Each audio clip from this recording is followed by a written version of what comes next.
Hello, this is History Shorts with the Artifactual Scholar. Today, I'll be talking about the remarkable career of Violet Jessup, Miss Unsinkable. Maritime disasters and ship sinkings are dramatic and tragic events. During the early decades of the 20th century, a series of high-profile ship disasters grabbed the headlines and created a forgotten folk hero.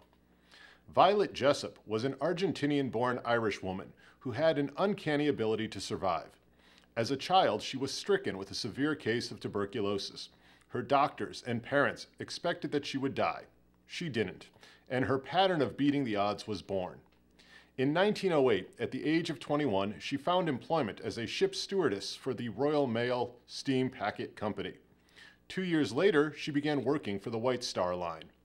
At that time, the White Star Line was in the midst of building 3 new ships that would be the largest, most luxurious passenger vessels of the day. Those sister ships, the Olympic, the Titanic, and the Britannic, all played a role in the story of Violet Jessup. On September 20th, 1911, she was working aboard the Olympic when it set sail out of Southampton, England.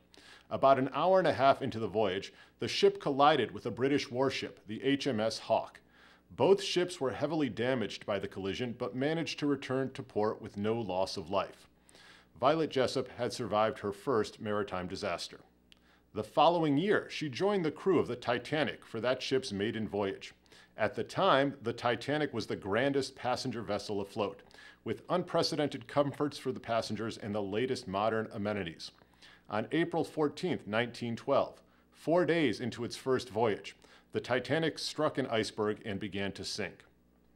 According to her memoirs, Jessup was jolted awake by the impact and told to go onto the deck of the sinking ship wearing her life vest to encourage other passengers to do the same. She assisted in loading women and children into the lifeboats before being ordered into lifeboat number 16. As the boat was being lowered, a crewman thrust a baby into her arms. Those aboard Lifeboat 16 were rescued the next morning by the RMS Carpathia, the first ship to respond to the Titanic's distress calls.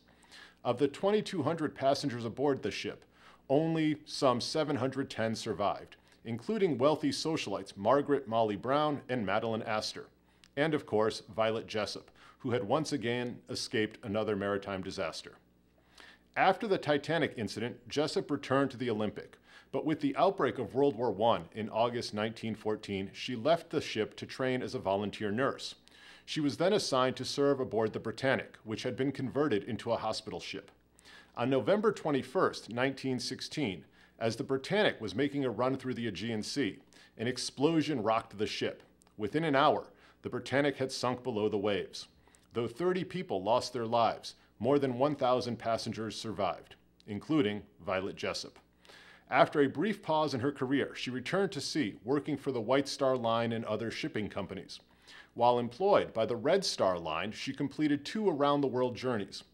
In late 1950, after nearly 40 years aboard passenger ships, Violet Jessup retired to a country cottage in Suffolk, England, where she lived until her death in 1971. The story of Miss Unsinkable, Violet Jessup, is a tale of tragic coincidence and stunning luck. That she witnessed and survived 3 significant ship accidents and continued to return to the sea speaks of the fortitude and faith of this remarkable person. This has been History Shorts. Thanks for watching.